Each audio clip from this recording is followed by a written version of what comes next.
بلوگر مشهور زاده داغستان خسبولا مگمدوف معروف با لقب خسبک و دوستان او در شهر مخچکله پایتخت جمهوری داغستان روسیه برای خودنمایی در یک توی و دغلانه ویران کردن قاعده های حرکت در راه دستگیر شدند. در این باره روز 9 مای سال 2023 تلگرام کانال وزارت کارهای داخلی داغستان با نشر یک ویدیو خبر داد.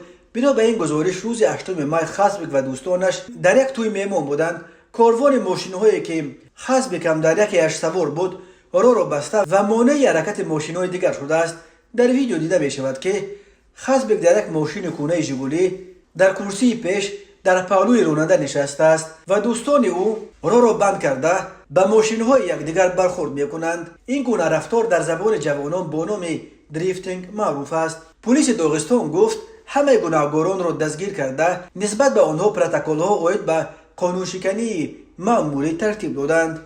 خسبک با قد همگی 93 سانتی متر و وزن همگی 18 کیلو چند سال پیش در پی نشر ویدیوی کلوبنیک خوردنش مشهور شد و بعد اعلان نبردش با عبدالرازق یک آوازخوان جوان از تاجیکستان که وزن او همگی 18 کیلو و قدش زیر 1 متر است شهرت بین المللی به دست آورد. حالا او را به مسابقه های بین المللی دعوت میکنند و سال 2022 خسبک با لیگ مشهور ورزش MMA UFC شرطنامه 5 ساله بست. مجله فوربس اخیرا خبر داد که این بلاگر داغستانی در یک سال آخر از حساب قراردادهای امضا کرده‌اش و رکلام بیش از $2 میلیون درآمد داشته است.